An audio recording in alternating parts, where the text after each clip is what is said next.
Alright, after going back and forth about 20-30 minutes or more, weighing the cons of getting a cheaper one, a $10 25-foot extension cord that's only 16 gauge, I've decided safety is more important than saving a couple bucks.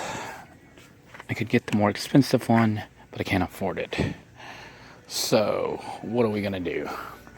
Well, it's not gonna look as pretty, and it's not gonna be as elegant, but let me look for it here. The current way I'm doing it right now is just running a jump start cable, and that's what I'm going to end up doing. I've decided I'm going to run a vehicle jump start cable, my existing one as a matter of fact, so I don't even have to buy one. That'll save me upwards of $10 to $20 for buying another cable. So all I got was my glue for my teeth, the light switch holders so that I can make the lights look pretty, and that's it. That's all we're going to do for now. You can see the booster cables here. They have a 12-foot 8 gauge for $10. I think that's the one I got. You got 16-foot 6 gauge for $15 and 20-foot 4 gauge for $20. I was going to get the extension cord because I wanted at least 25 feet so I could park Little Blue away from the RV and run the cord. But because of the gauge of the wire, and my concern is that the system may try to draw more than 15 amps, and that'll heat up the wires and can melt and cause a fire. And it may happen while I'm sleeping.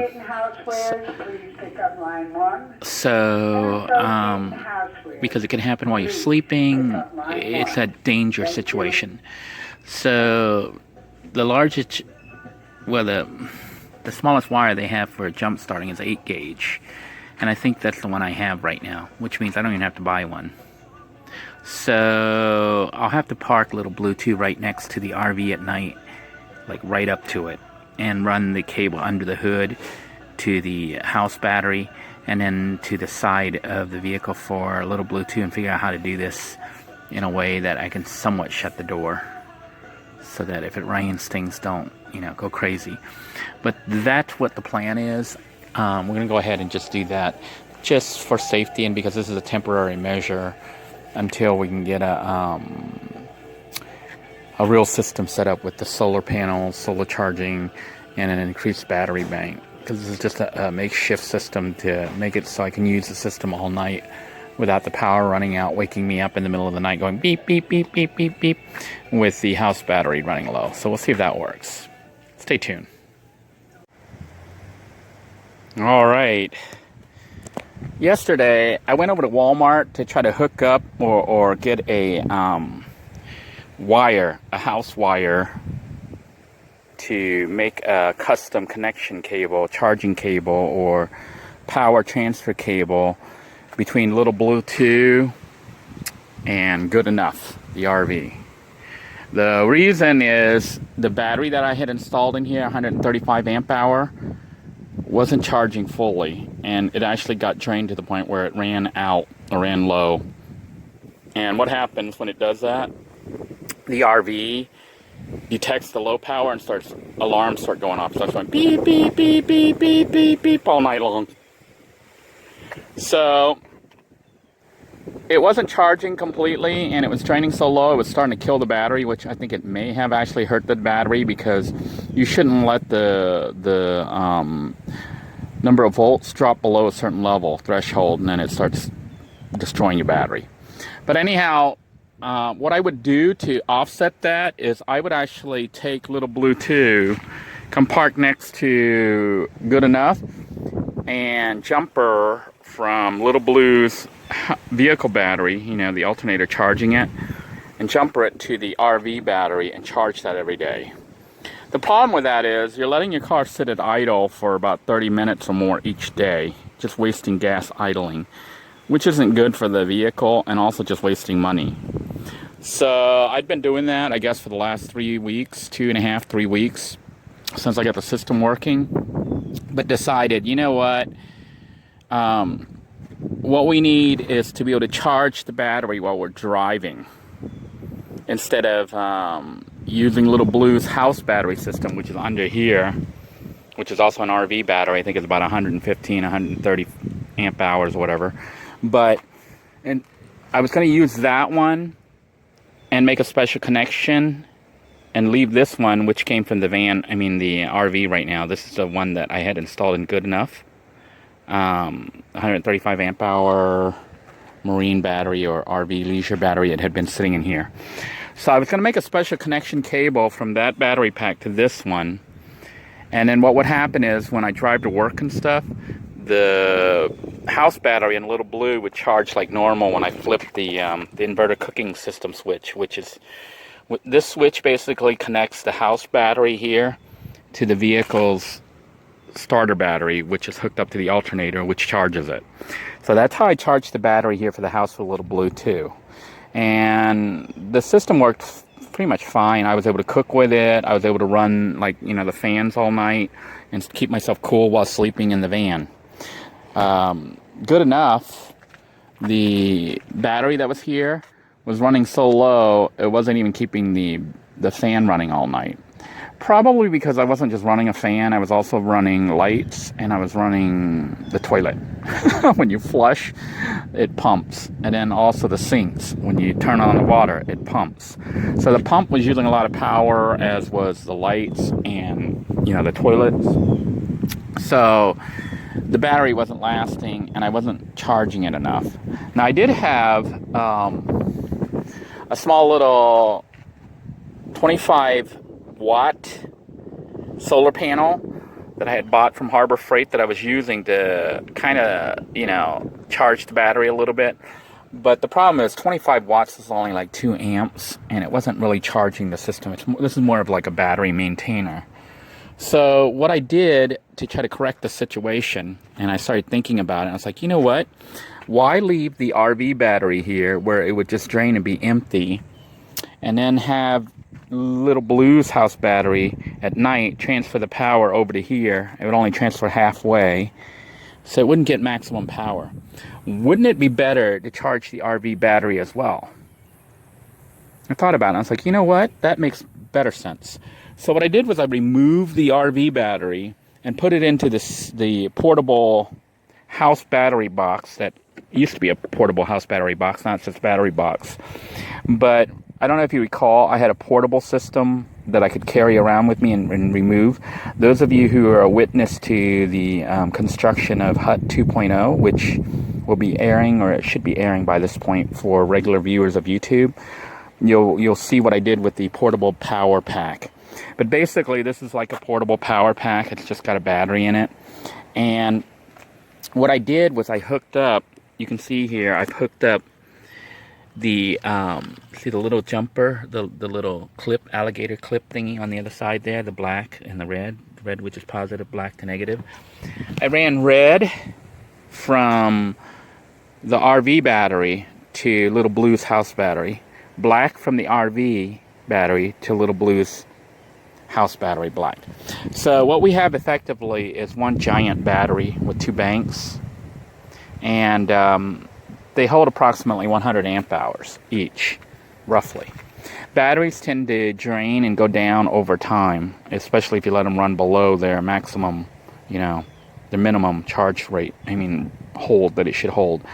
But anyhow, I've got both batteries hooked up right now, and they are charged, and they get charged when I'm driving to work, to and from work. What I do is I flip the switch on, but instead of cooking, I'm just pulling power from the alternator, from the, the vehicle's battery, which is under the hood. It comes down through here, goes through the switch, then comes over here and charges the battery banks, these 2 extra batteries.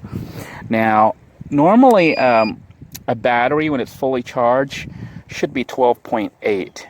But you can see this is actually dropped down to 12.4. It was 12.6, but now it's dropped down to 12.4 since I hooked it up to the RV. So some power has gotten lost from hooking up to the RV, maybe because there's the system monitor and stuff is still pulling power, and there may be other things like carbon monoxide detector, all sorts of other stuff on the RV that may be consuming power, unless I have a light on in there somewhere.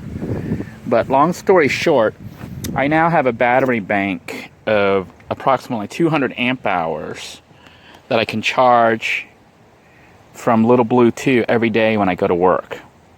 And then at night or in the afternoon when I get home, I just take the cable here. You can see I have the red hooked up to the red, and the black is hooked up to the ground, which is the metal, the chassis, the frame of the RV. And doing that allows me to take this battery bank right here, which is in Little Blue 2, and power this entire RV, which I'll show you here in a moment. And at night, what I can do is I can kind of, I'll shut this inverter off.